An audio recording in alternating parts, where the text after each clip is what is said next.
All right, here we go, big dog.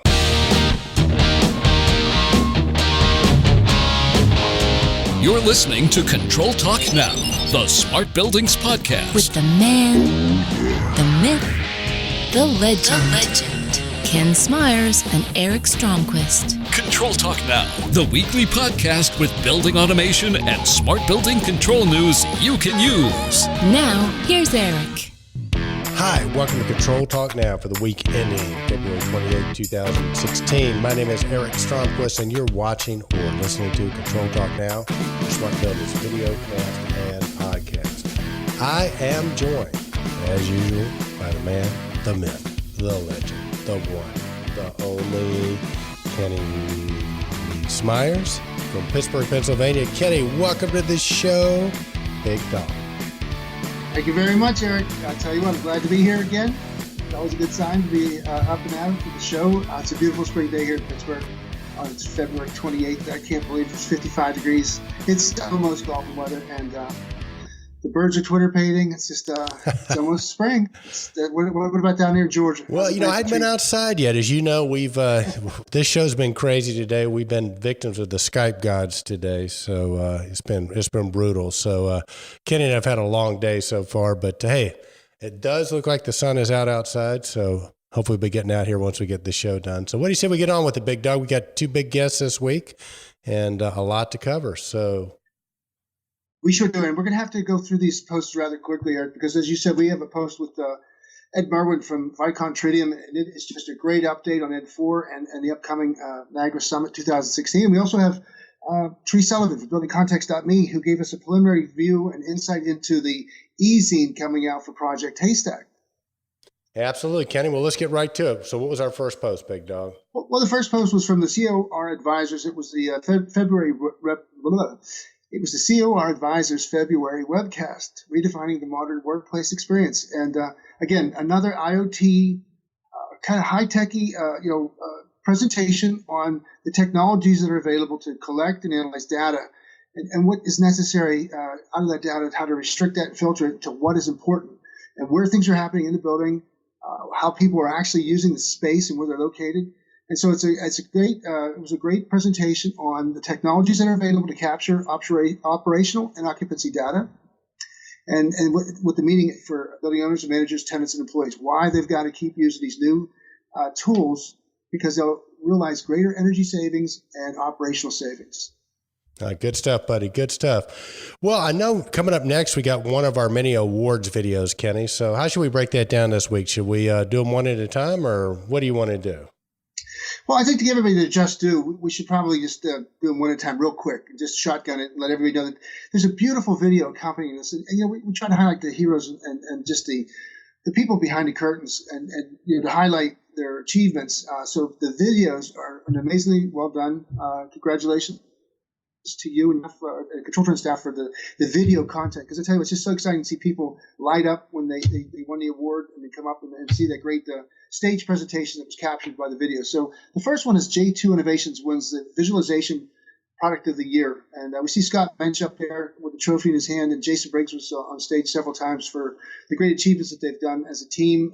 J2 Innovation is on the roll, and they have a great product that was but was recognized in due turn by the ControlTrends community. No, absolutely. Absolutely. Congratulations to them. And what we have up next, Kenny? Next up, we have Trend Spotters, Eagle Technology. You did this post, so I'm just going to tee it up for you, but it was on the Internet of Drones, and it landed, and why they're the next Internet. Probably the biggest thing that caught my mind was that the industry impacts would be $13.6 billion in the first 3 years and climb to $82.1 billion industry by the year 2025. And it's going to add 103,000 jobs. And what do you think about the drones? And oh, dude, I'm big time into the drones. And you remember we at Realcomm Ibicon a couple of years ago, we did a whole post and we got a video series on ControlTrends showing how they use or can use drones in buildings. Everything from security, first response. You can send a drone up to check things out. They actually showed a video of a drone that was actually cleaning a pipe out, not a pipe, but like a drain. The drone came down and the propeller went, to, I think even one of the guys left his key, needed to take some keys to somebody up on a parking deck. Instead of, walking and doing that, they just put it on a drone and took it out there. So I think we're definitely going to see that. I think Eagle Technologies is an interesting company, Kenny. They're really on the forefront of things. We need to give them more coverage. They send us a lot of stuff. And then finally, we mentioned Scott Muench. Scott Muench is a big-time drone pilot, and he was a little bit disappointed because you can't just go buy a drone anymore, Kenny. I think you got to register it, kind of like a gun, and you got to take training on it. So the drones are coming. The drones are here. They are definitely going to play a more instrumental role on all the first alert and first responder portions of our society. The police can use them to find out, accident scenes, fire departments to find out if there's actually a fire there, so they can do assessments immediately and get closer for dangerous situations. They don't have to put a human being out there in the line of danger. They can use a drone that can find out what's going on without anybody getting hurt. So I think I just keep on growing. The technology, that's one of those technologies that every time, every year goes by, the innovations are leapfrogging. So what was a cool thing 2 years ago is now old school, heavy, slow, and very uses a lot of energy or batteries, where the new ones now are streamlined. They're using all these incredible technologies to lighten the loads and make the batteries go longer. So they go fast and go further distances are increasing exponentially. Very, very, very cool, Kenny. Very cool. What we have up next, big dog? Well, this is another on the carpet, the red carpet at the 2015 ControlTrends Awards. This was a post you did, a great video work. My compliments to the chef. I know how hard this is, and you really got some really, really cool looking people. These are the heroes and the superstars of our industry. So why don't you tell us about the big night on the red carpet at the celebration of the 2015 ControlTrends Awards? Well, if you've been to ControlTrends, you know that Kenny and I try to emulate like the Grammys or the Oscars or whatever. We really want to be a glamorous sort of event where, again, we put down our swords. We compete all year. We put down our swords. We come together one night a year to celebrate our industry and each other. And consequently, we have to give it its due. So we have a red carpet with red carpet interviews. We had models, so if you go to a ControlTrends Award, you're going to have your picture snapped with different models and superheroes. If you're very unfortunate, you get interviewed by me on the red carpet. But it's kind of great. So we sort of put together a compilation of some of the pictures we took on the red carpet. So definitely check it out. I tell you what, our industry is it might not be getting better, but we're getting better looking. Yeah, that's true, Eric. All right. So, there's some very, very attractive people in that photographic depiction of the ControlTrends 2015. You looked really sharp, man. You did a good job. You dressed well for that show. And well, you too, buddy. You too. And Mike Marston, man, I tell you, and Mark Peacock wore a tuxedo this year. He looked like $1 million in that tuxedo, didn't he? So, we are, as an industry, we clean up really, really well. So, but hey, speaking of cleaning up, Kenny, I'm going to clean something up out right now for our viewers out there. If you're watching the video, I'm very aware that we're coming in and out of sync. It usually happens to a small degree each week. I spend hours trying to get these things edited where we look decent, but I can tell you this week is not going to happen. So you're just going to have to watch us sort of look a little funny this week. But with that, Kenny, let's go to the next. What's unfortunate about it is it's the bandwidth. We're on prime time, Skype time, and there's probably 2 or 3 other million people trying to interrupt our show. No, I'm kidding. Register now for the 2016 Niagara Summit in New Orleans, and most of what we're going to talk about there is going to be included with the interview that we have with Ed Merwin here, very in the near next post. But you got to register by tomorrow evening to take advantage of the early bird registration. And when you hear our interview with Ed, you're going to see why you need to be there. If you're in the business, this is probably the best money you can invest in a trade show because you're going to come away so much more informed and learn so much more about what the power you have underneath the hood of Maverick. Well, I'll tell you what. Speaking of Ed, what do you say we just go ahead and bring him on? I got him right here. Let's bring Ed on. All right, Kenny Smyers, there are many in the controls industry that believe that you are not the man, the myth, the legend that our next guest is. So I'll let you, as the reigning man, the myth, the legend, introduce the other legend. It's a pleasure, Eric. I'd like to introduce Ed Merwin, Director of Vicon Automation and Security at Tritium. Vicon Automation and Energy at Tritium. Ed is one of the most venerated building automation and smart building solution experts in the industry. He was the ControlTrends PID Award winner in 2013 and the PTalk Award winner in 2016, which exemplifies selfless contributions to the industry. So at this time, we'd like to welcome Ed Merwin to the show. Ed, welcome, my good friend. Hey, thanks to both of you. Always enjoy coming on and having a chat with you folks. Yeah, Kenny, I think I'll add to this, and I've said this before publicly, and I'll say it again. I think that without Ed, I'm not sure any of us would be selling much Vicon right now and Tritium stuff, because Ed, you work tirelessly to sort of introduce all of us to Tritium in the marketplace, and your ability to sort of take something that was at the time extremely complex and sort of break it down and communicate it as a way. So I tell you what, if it's okay with you, I think we'll let Kenny be the man, the myth, the legend, and we'll let you be the great communicator. How about that? That'll work. It's been a fun ride, and it's just been fun making the journey with everybody and see technology take hold, not just our technology, but all the new technologies that are out there today. So, yeah, well, go ahead, Kenny.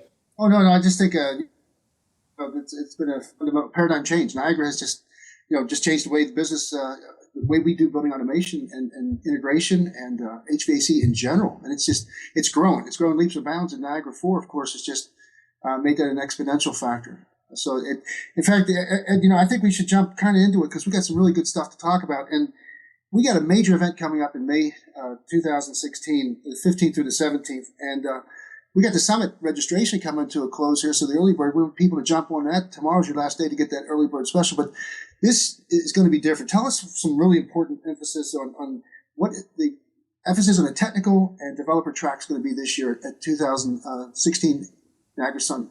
Yeah, we really felt, we started this at the Niagara Forum in London, where we did a developer boot camp, and amazingly in Europe, we had 150 people attend that developer boot camp, and it was just amazing. And we said, well, we've got to duplicate this when we do this in New Orleans. So what's really nice is from 11 to 3:30 on the Sunday before the formal start of the summit, we're actually going to have that developer boot camp. It's really got some great subjects there. We're going to talk about how you migrate your applications you might have built in AX.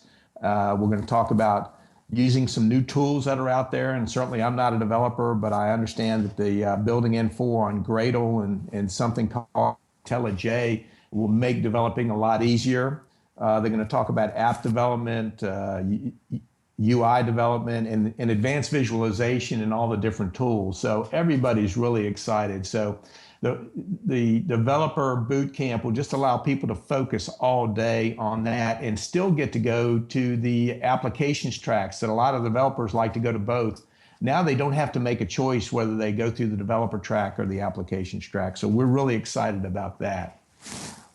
So the applications track, I'm sorry, go ahead, Kenny. No, I'm sorry, I didn't mean to interrupt you there.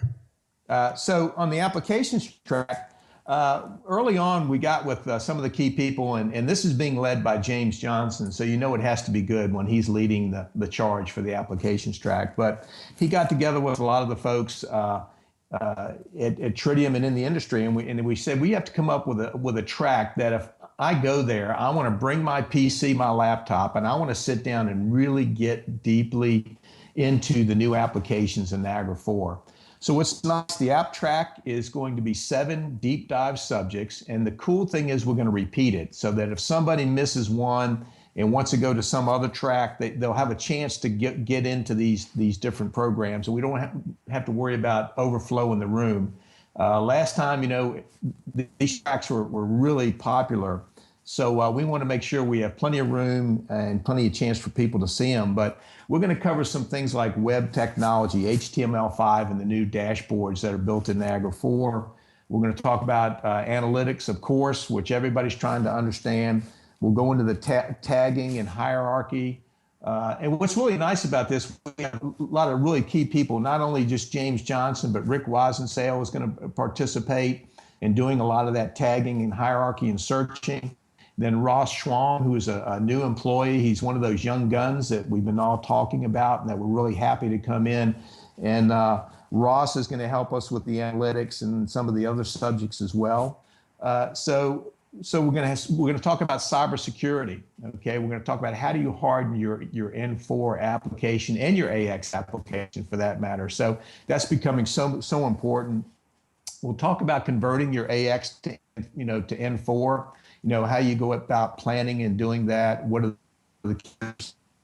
Also have an introduction to developing. Some of these people will be very intimidated and may not want to go to the developer boot camp, but we encourage them to go anyway because I think they'll learn something. But for those that just want to learn some of the real basics of developing, James Johnson's going to lead a nice track on intro to developing.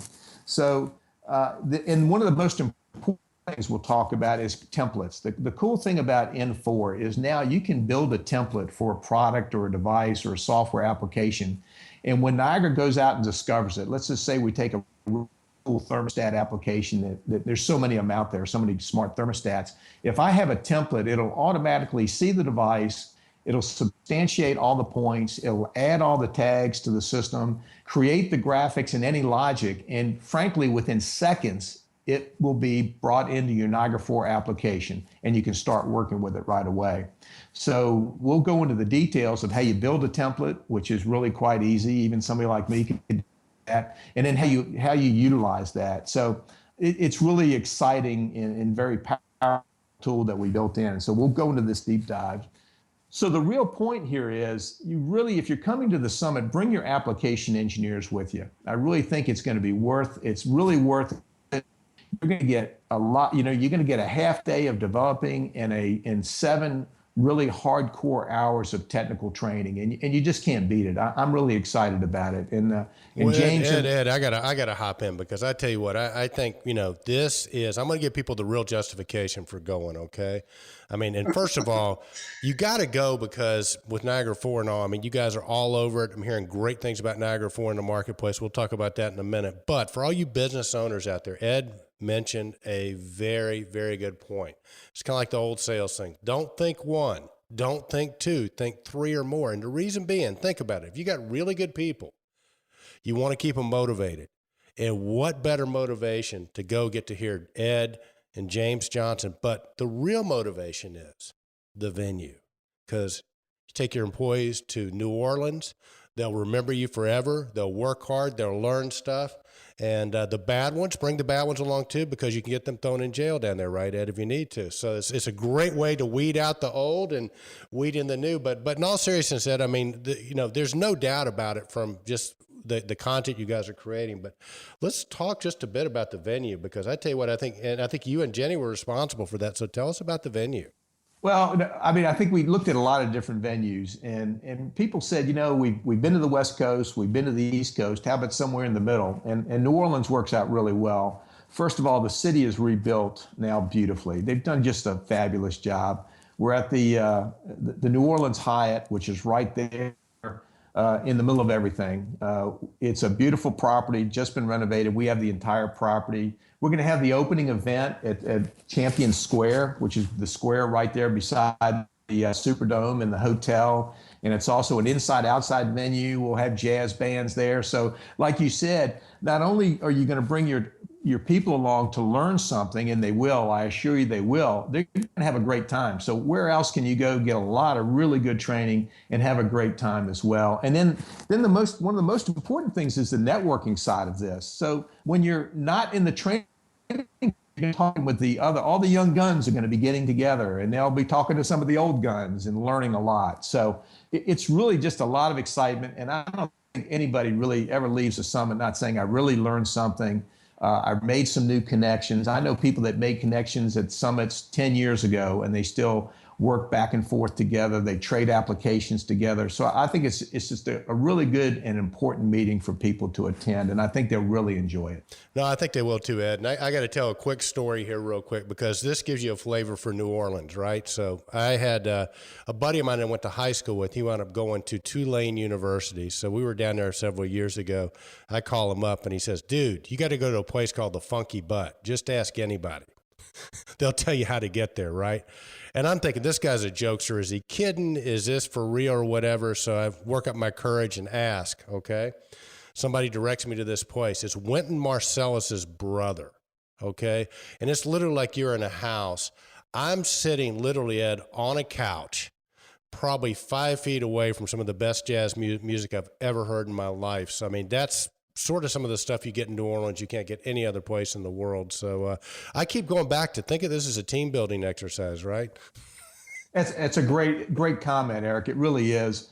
I think this is going to be the best venue we've had and some of the best content we've ever had. It's really exciting, and encourage people that, like you said, the early bird ends on Monday evening. And by the way, we have people that are signing up like crazy. So we already have a lot of signups, a lot of people interested. We're going to announce who the sponsors and all the booths are. That's going to be coming up this week.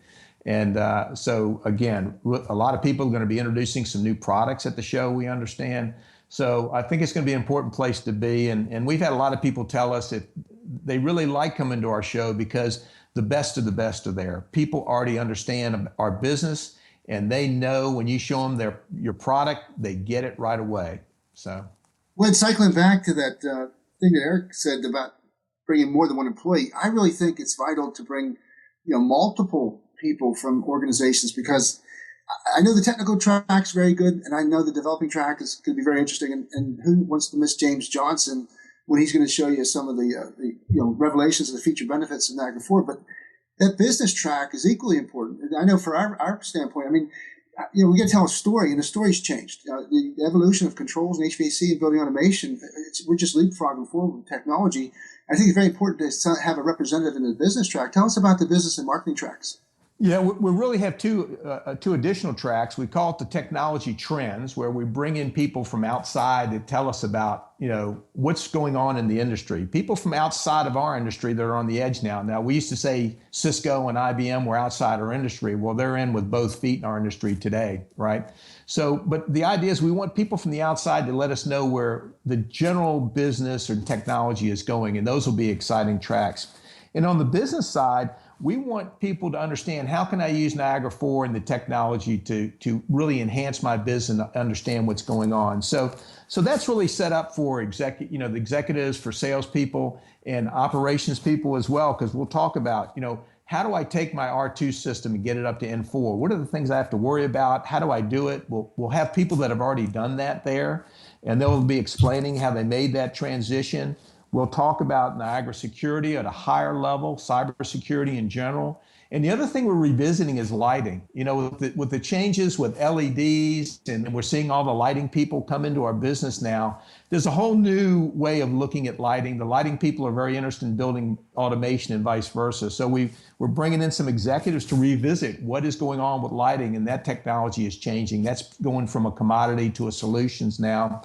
And again, we'll talk about deployment models, and we'll bring in, the whole idea of the business track is we want people who are end users talking about how they're utilizing Niagara and technology. So that's the emphasis. It's not going to be people trying to sell you something. It's going to be people telling you how they were successful in creating smart buildings. We've even got one on smart building design. We have some of the top consulting engineers in the country in smart buildings that will be on a program there as well. So again, the business and the new trends, technology tracks, we're very excited about those as well. Yeah, and I tell you what, I want to hop in on that, because I tell you what, I've been to a bunch of them. It is the best investment. If you can only do one conference this year, this is the one to do. And you made a great point. I mean, I've never felt like you guys are ever trying to sell anything. You guys are there to educate. And the business tracks, like Kenny was saying, are fantastic, because you learn about markets that you may or may not be in. So it's invaluable. And listen, I wanted to shift gears just for a second and talk, because one of the trends Kenny and I are tracking, as you may or may not know, we do a lot on the industrial side of the business. Kenny does too, and some of our other distributor brethren do as well. We see a trend towards Niagara being and some of the other, building automation products becoming an absolute essential part of industrial applications. I think we've talked ad nauseum on the show about Scott Cochran and what he's done with the car manufacturers in terms of gathering data. Could you speak for a minute, Ed, a little bit about the trends you're seeing and some of the applications you're seeing on the industrial side of the house?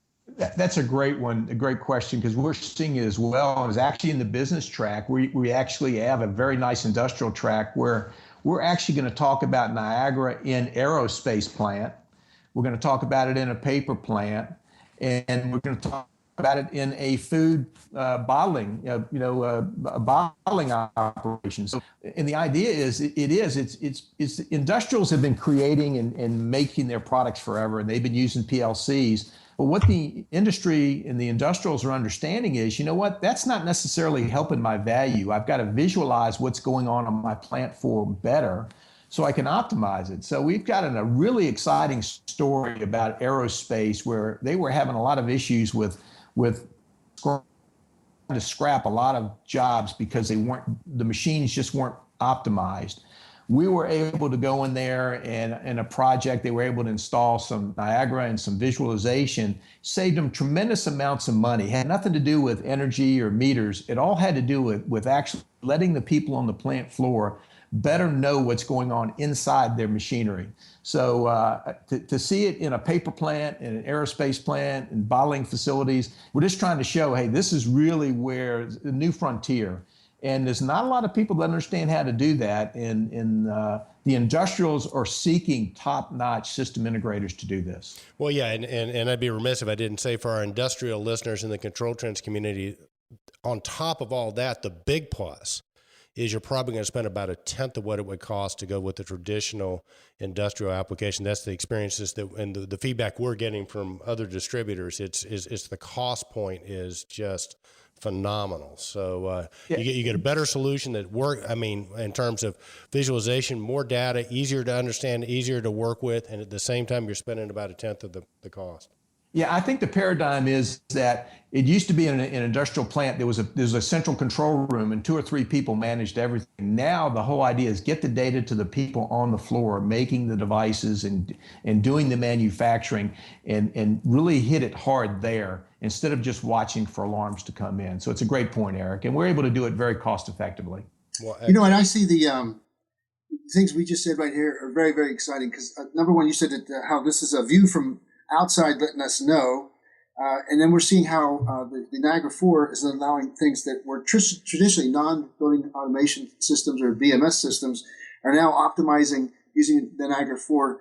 And I know from my own experience that Niagara 4, what's being done here is taking us into the future. So this is going to be a great opportunity, just kind of the IoT style of Niagara 4. So Tritium's done a great job. And what do you see as being the most immediate horizon? I know we were talking about data centers, we were talking about infrastructure, we were talking about smart cities, we were talking about smart grid, and we were talking about ADR.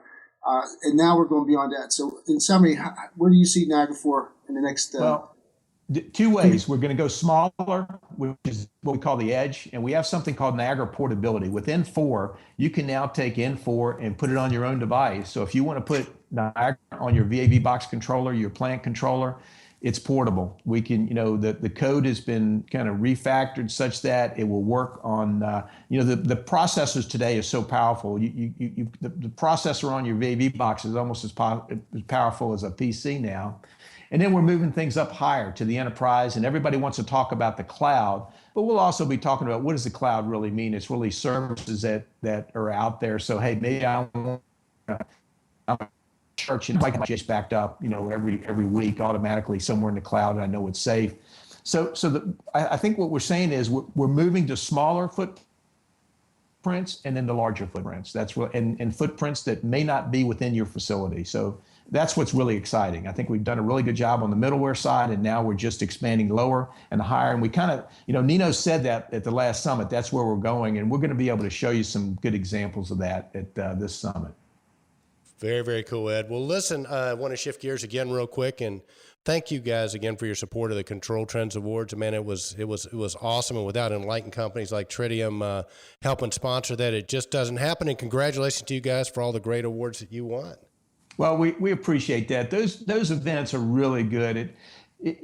I have to tell you, that's the reason we go to ASHRAE, right? It's important because we're taking a part of the ASHRAE community and putting the emphasis it deserves, right? And the ControlTrends, you guys have done a great that together. I really love the venue and how it was done, and we appreciate what you're doing. And I really appreciate the emphasis on the young guns. There's so many great young people that are coming into our business. They're teaching us old dogs a lot of new tricks, and I really appreciate it. They're exciting. They're sponges that want to learn. So it's good, exciting time in the industry, and we want to keep pushing that. And we hope people will bring a lot of these young guns to the summit, and I think they'll add a huge amount of it and have them as well. So. Awesome. Well, I got to tell you, you met Sameer Pradhan, our guy in India, at the ControlTrends Awards, and he launched the ControlTrends India website, Ed, about 2 weeks ago. We launched that. He was just at the ACREX show, which is their version of ACREX for the Middle East. So, hey, if you want to say hi, because I know they'll be watching in India. If you want to say hi to our folks in India, they're all getting on board now with Niagara and seeing that solution. So for our Indian community, this is the guy right here, Ed Merwin. So say hi to everybody, Ed. Hi to everybody. I want to say, I really appreciate what they're trying to do. And frankly, India has been kind of ahead of the game in many cases. We've done a lot of work with Niagara in India, and people really get smart buildings. They could teach us in the U.S. a lot of lessons there. So we're really excited that they're excited about this business, and we appreciate it. And so much things that can be done, so much energy to be saved. And so many just great universities and great engineering types and technologies that are coming out of India. It's really an amazing place for technology nowadays, and anything we all can do to help, we're there to do that. Well, I tell you what, Ed, we've got a goal. 2 years from now, we'll be doing the first ControlTrends Awards in India, an Indian version, and we're going to twist your arm to come over and present like the Integrator of the Year award. So we'll go hang out in India together. What do you think? Okay, that's cool. Look forward to it. I'll get it on my calendar. Okay. Well, thank you very much, Ed. I don't think we get much better than that, Eric, for a close, because we got a summary from the inside, and it's going to be a spectacular event. I'm really looking forward to it. Yeah, me too, Ed. It's going to be great. Thanks for taking a few minutes to speak with us. And listen, we love having you on the show. So anytime you have a few minutes, we'd love to get you on. And listen, you talk about those young guns. If there are any young guns out there that can make Skype work, Kenny, I, and Ed will pay you a bunch of money. All right, Ed. Thanks again, buddy. Oh, I can't wait. The Champions Plaza is really, really a fancy place. I looked it up while we were talking. And I just couldn't help. But it is, of course, it was rebuilt, redone, and it's the place to be in New Orleans. And quite frankly, I've been to New Orleans a few times, but not during the, it was always on the going from one place to another, and just a flyby through it. I didn't get to spend any time. I'm really looking forward to it. Yeah, absolutely. All right, Big Doug, what do we have up next? All right, well, we have consecutive ControlTrends Awards highlights. The first one being the highlight for the Lighting Integration Solution of the Year, which was shared by Blue Ridge Technologies and Siemens Gamma. And this is an area where we just heard Ed say recently in the interview that they're going to relook at lighting. It's going to go from being a commodity to being a solution, and that's a really cool thing to hear, because there's just so much energy savings to be done. We still invite the whole industry at large, and anybody out there, any of the government people that can help us solve light litter. I'd sure like to help you achieve that, because the other day I drove through sections of this highways, and the entire 2-mile stretch of lights on across both sides of the highway. So, I mean, it's got to cost more than a dime, don't you think? No, they do. And for our listeners out there who might not know, light litter is a term that Kenny coined several years back, and it's essentially, we've all seen it. It's the middle of the day. It's a beautiful sunshiny day, and there are lights on. There might be, street lights or whatever. We see it everywhere. And, Kenny and I sort of went on a crusade with that. We actually created a website called the Green Marines on Facebook. And, so it's, and I think you did an estimate once, Kenny. I think it was like, what? Was something. Well, it was outrageous how much they're spending on. Well, I took it from a study that the potential savings is in the billions, and it's the wasted lights across the states, from the Atlantic Ocean to the Pacific Ocean, and it came out of a lighting site where it was a government site where they're encouraging for everybody to get with the program, because this is very fixable. These technologies are very everyone's grasp. So but this is low hanging fruit, dude. It is. It really. We're talking relays off one and clocks that lightning strikes or whatever happens, but we have a power failure, and half of the cities or neighborhoods' lights go out of whack because of time clock. didn't have power for several hours. It comes on, so the lights are on during the day and not on during the night, and it needs to be fixed. I'm kind of surprised this has not come up on the presidential debates. You know, I mean, who do you think could jump on this first, Hillary or Trump? Did you say that the football game starts at 1:00? Yeah. What's up next, Kenny? I mean, this is, like I say, this is just a no-brainer. But unfortunately, I see most of the places that I see that are violators of this in Atlanta anywhere, the city buildings and the parking lots for the city. I mean, they're just the lights are on 24/7. Huh? That's what really hurts. It's tax money that it's wasted. It could be going somewhere else. Agreed. Yeah. Okay. So just to summarize, Blue Ridge Technologies Unified Lighting won because they complete the BAS. They incorporate lighting and HVAC controls in the same network, eliminating surplus hardware and other installation costs.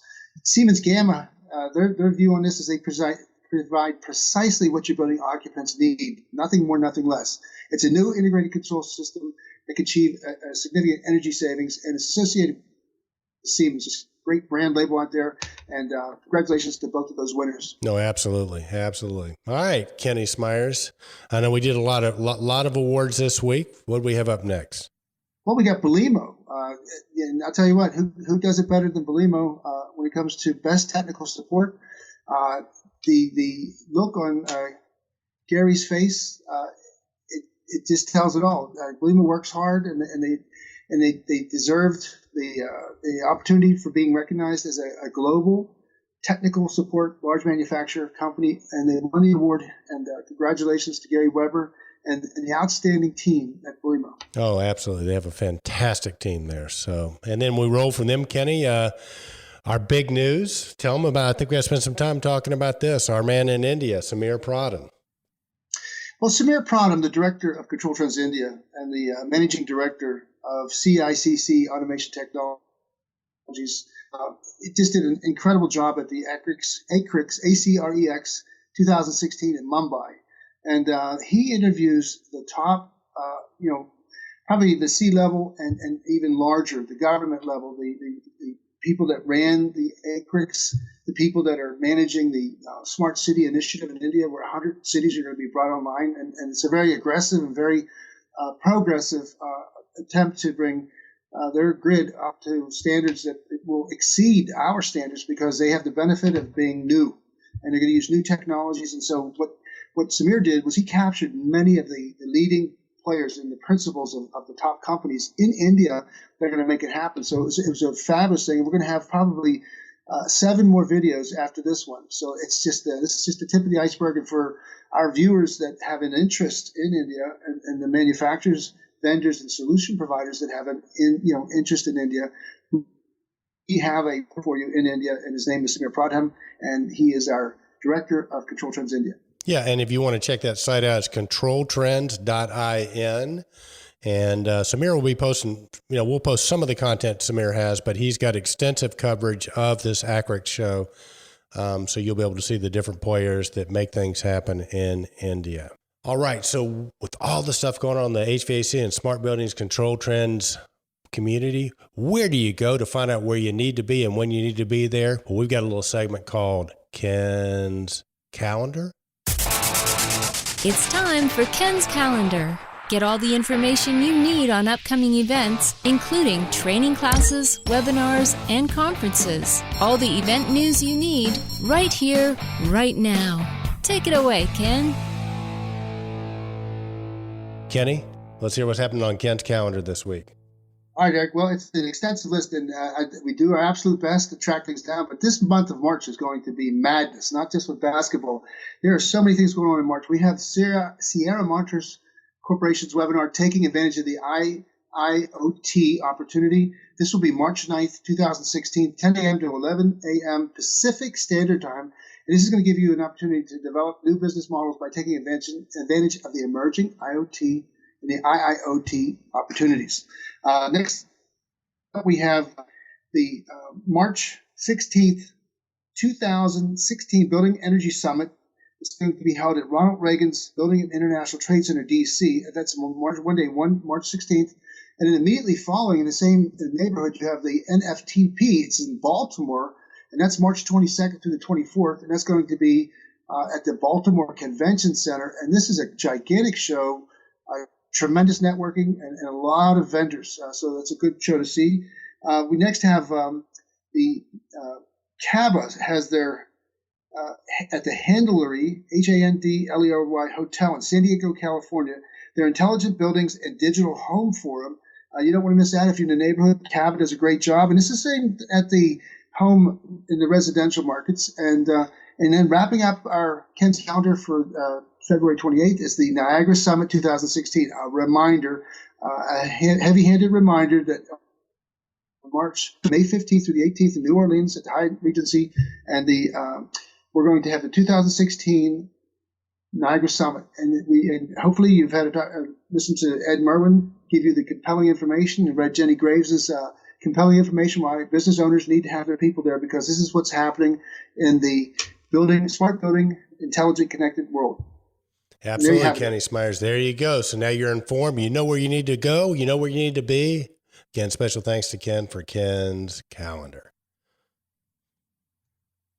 Indeed, Eric. And then we're gonna have see some more of our highlight reels.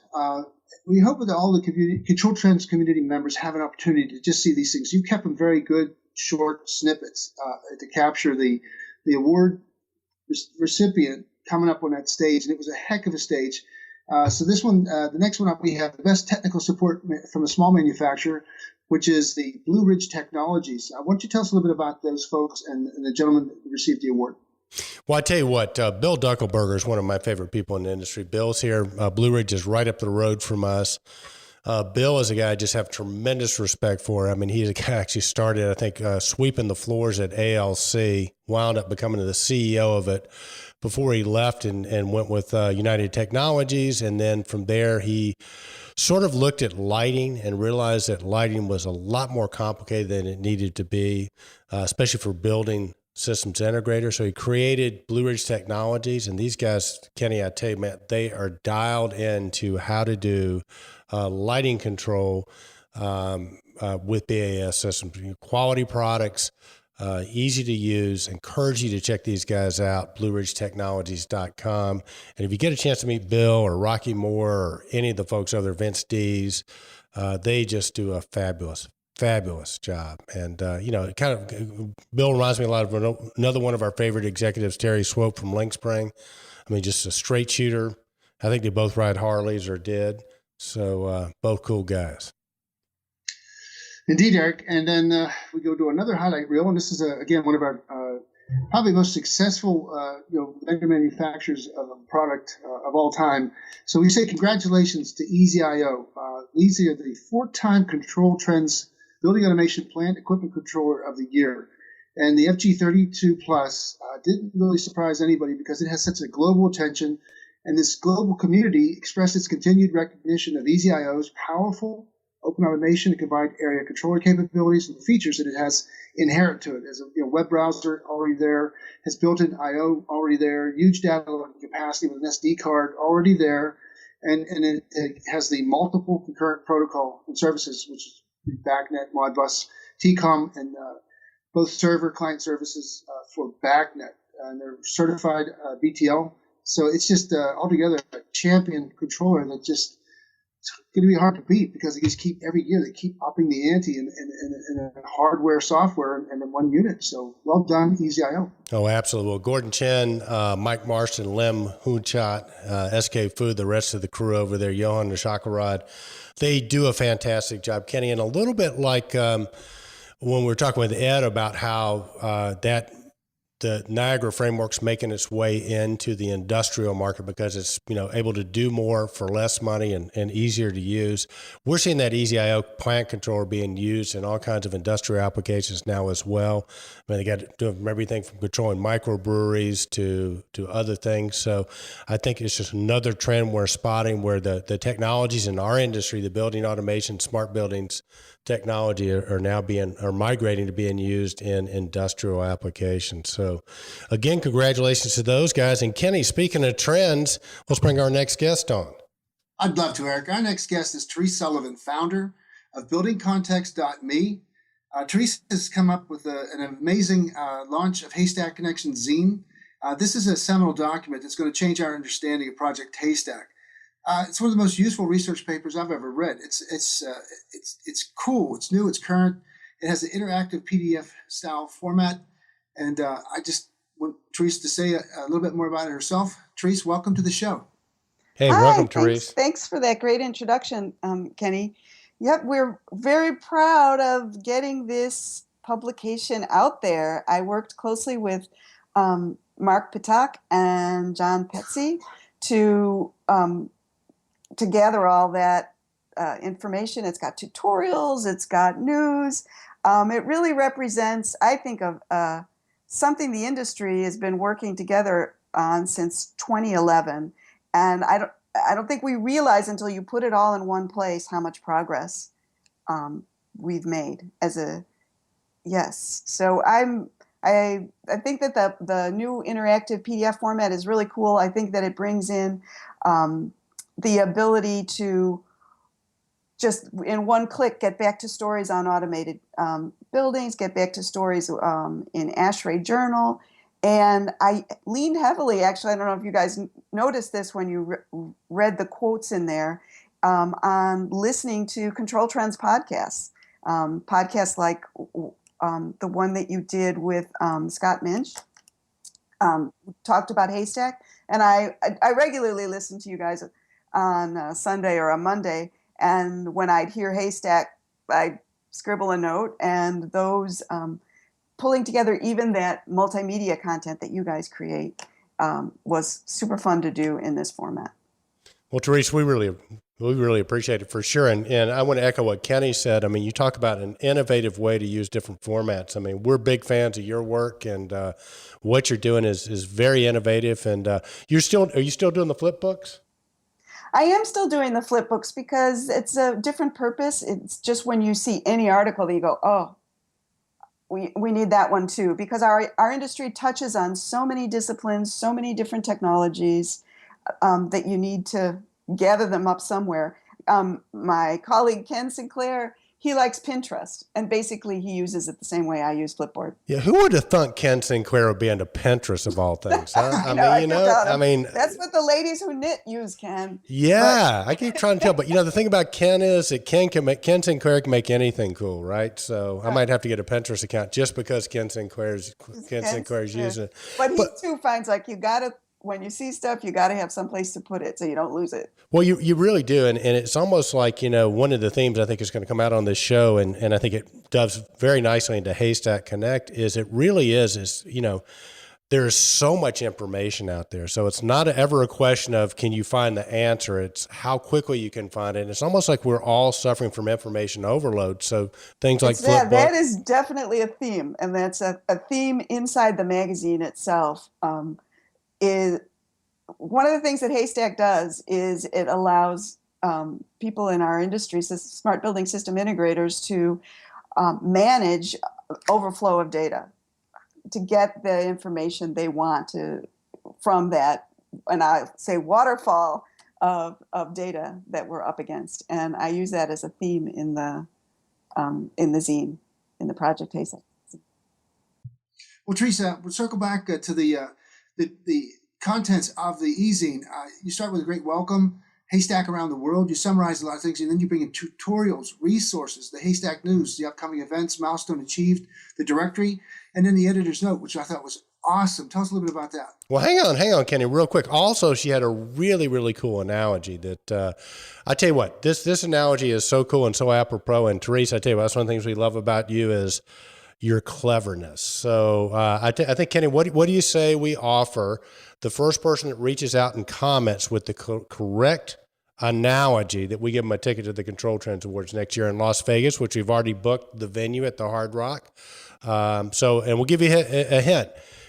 Like Haystack, it has to do with exploring. So if you can tell us what that is, and first person reaches out and comments with that, we will give you a ticket. And with that, Therese, actually we'll give you 2 tickets because there were 2 of these guys, right? So, or girls or people. All right. So now, Kenny, ask the question again. So tell us what the article is about. Is that it? Well, large amounts of data is where we kind of Therese led us into that, and it's just an amazing thing. So I would like to hear Therese tell us a little bit about how you managed to put this all together, and again the interactive PDF. But what was your main thrust? What were you trying to get accomplished with your document, or the Easy? Well, if we could go back a second to what we learned about Flipboard and Pinterest and how we're all being overwhelmed by so much data.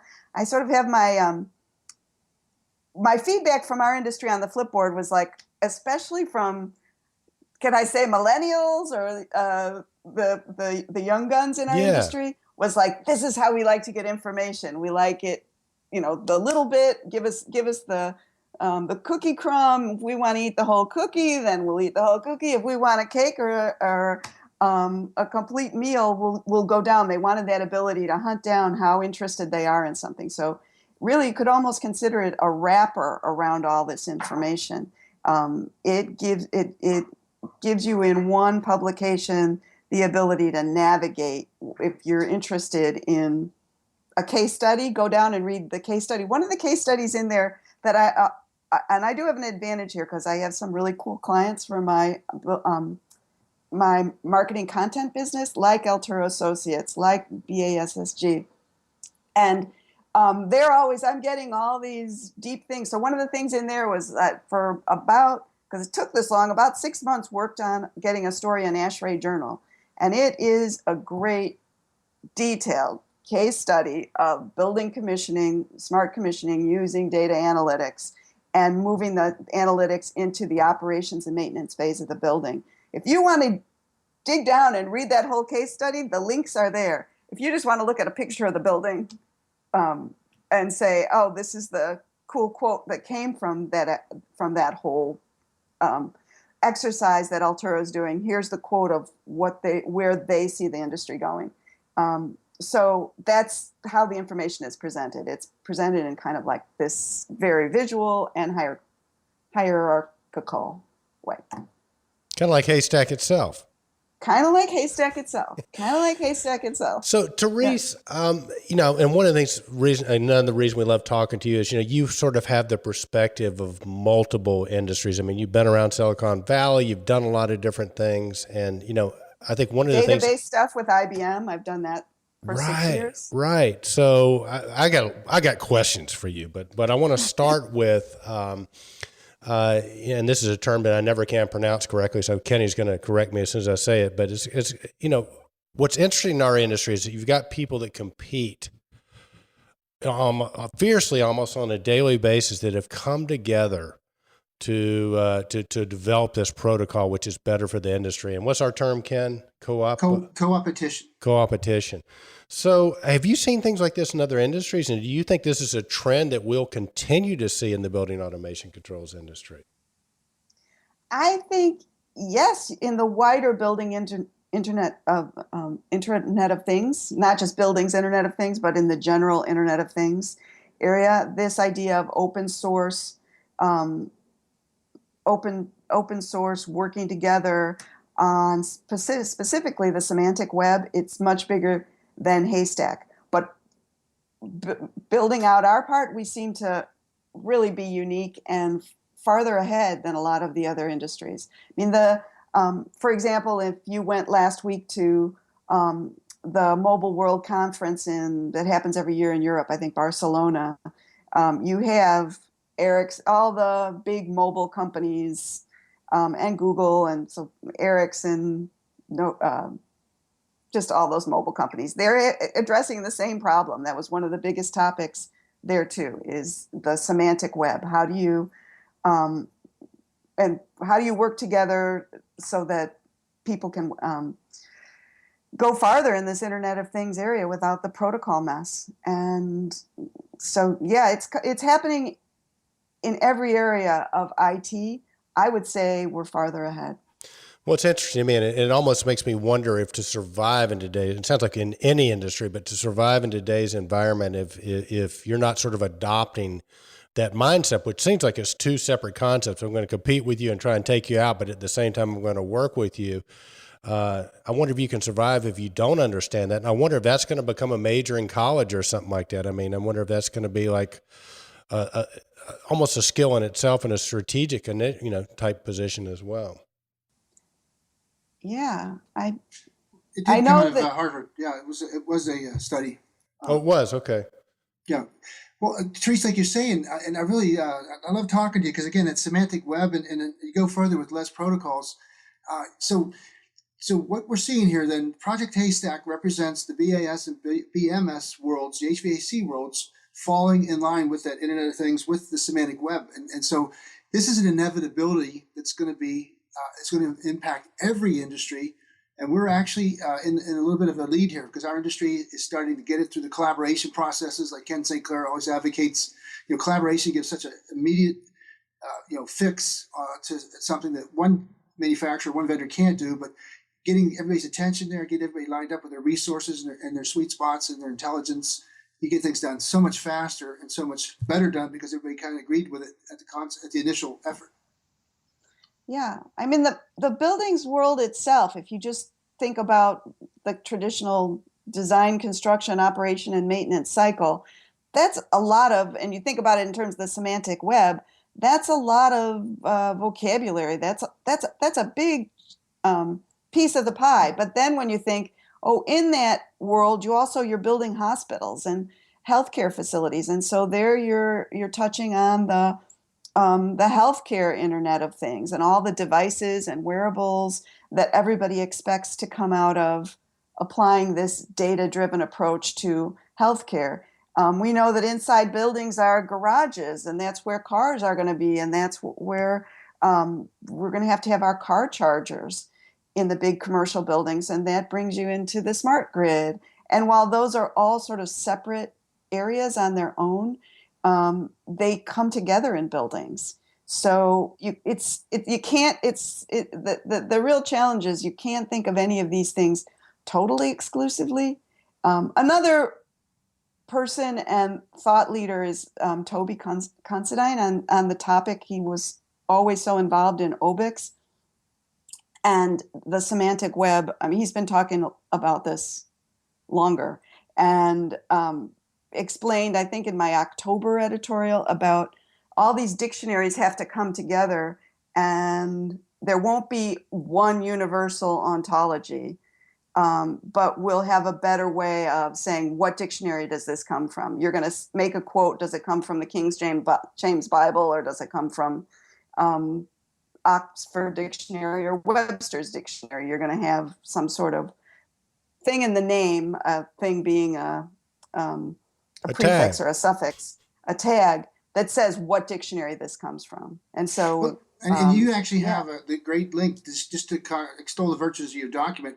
You actually have those that wish to understand data semantics at a deeper level. You have a www.kenosis.org.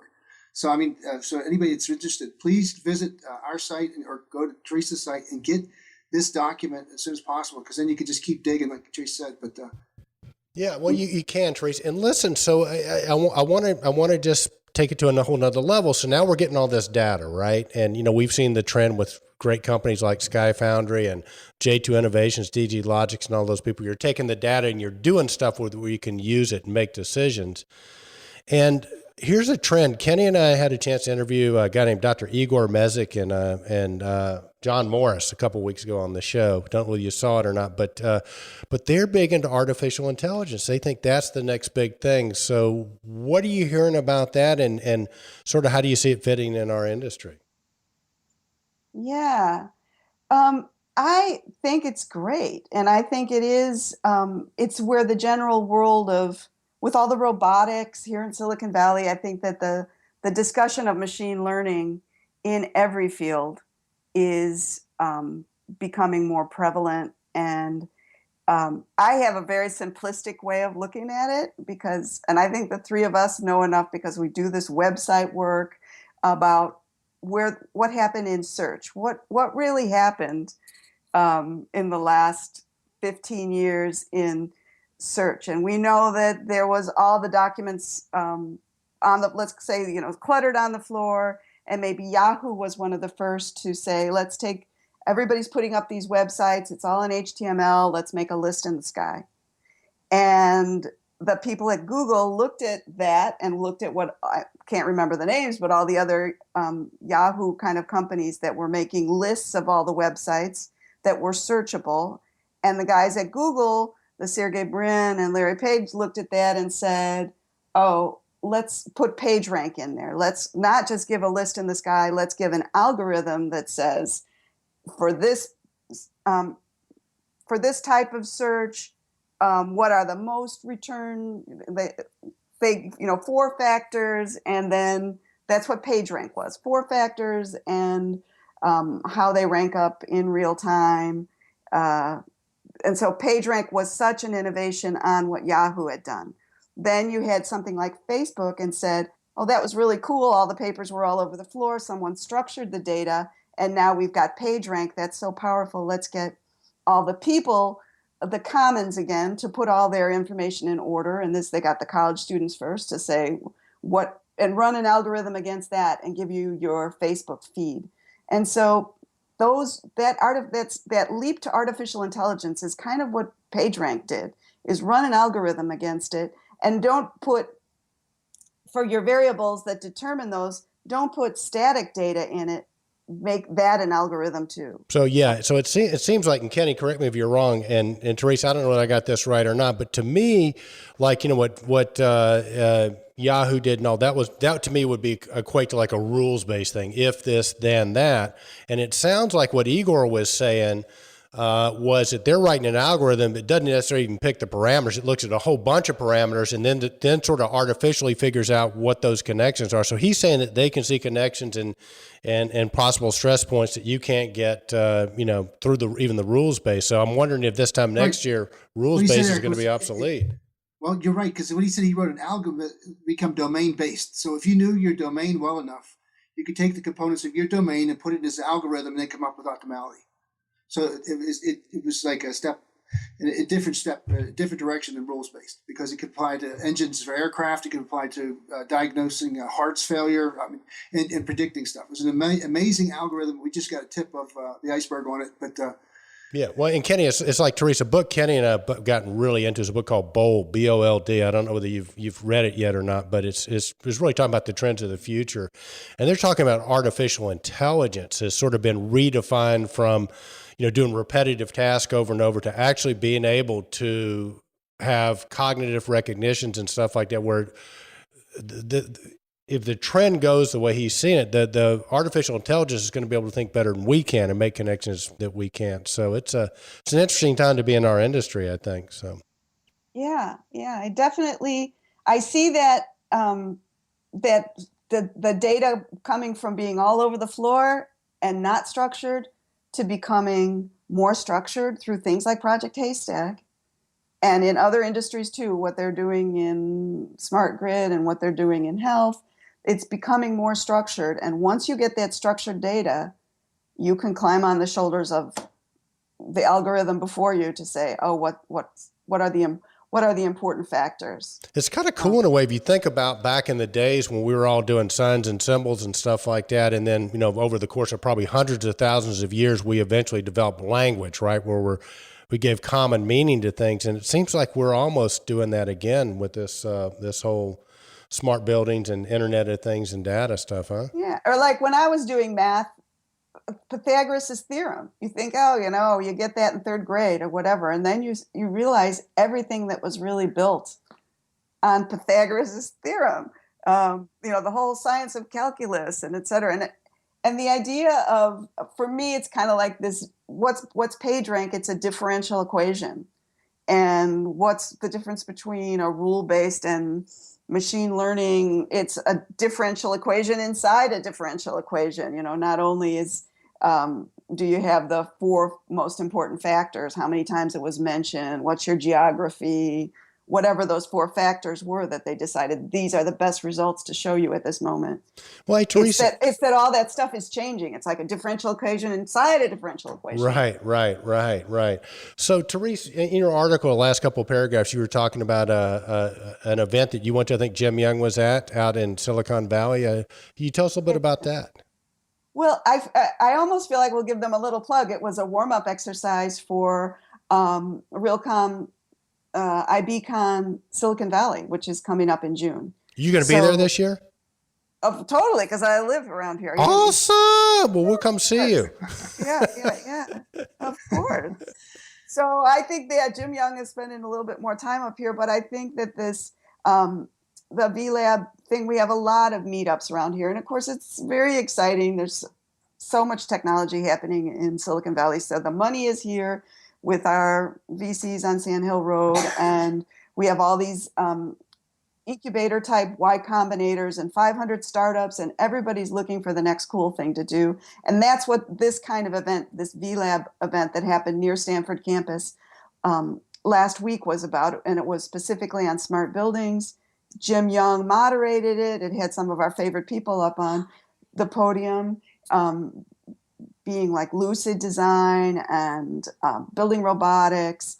And VCU's got a couple of other smart building companies in its stable. So it was an interesting conversation. And again, the topic of semantics came up. Haystack. I mean, they didn't specifically talk about Haystack. That's what was kind of interesting, because when you've come up through the ranks, like ControlTrends of our particular industry, we know all about Haystack, but you get outside and nobody knows about Haystack. So this Silicon Valley event was definitely outside, and yet the topic moved to somebody's got to work on the problem of ontologies, taxonomies, and data semantics. Where are the brains on that? And so it was reassurance or verification that this is the problem everybody's going to come upon sooner or later. Awesome. Well, there you have it. Our eyes and ears in Silicon Valley, as well as the nooks and crannies in the building automation controls business. Therese Sullivan. Therese, I can't tell you how much I appreciate you coming on again, and we'll get you next month, hopefully. Where's the best way for our listeners and viewers to find out more about you? Well, buildingcontext.me. So building context. CONTEXT. Oh, I did it wrong. I had your, .me. I got .com. Oops. No, it's .me. I didn't get the .com. Oh, wow. It's somebody's sitting on that. All right. So .me. So for our listeners out there, I have Therese's lower third. I screwed up. I'm bad. I should be paying attention to more data, I guess. So I apologize, Therese. So I'm going to just change your image real quick. Now, how do they reach again? Buildingcontext.me, right? Right. All right. Buildingcontext.me. Therese, thanks so much. Great job, Teresa. And then finally, Kenny, before we go, one last video highlight. We got Scott Muench being interviewed on the red carpet at the 2015 ControlTrends Awards. And again, special thanks to Scott, Jason Briggs. They were platinum sponsors this year. Be sure to check those guys out. There you have it. Another week on Control Talk Now, your Smart Buildings VideoCast and Podcast. Thank you so much for tuning in. Thanks to my co-host, the one to only Kenny Smyers. Thanks to our guests this week, Ed Merwin and Therese Sullivan.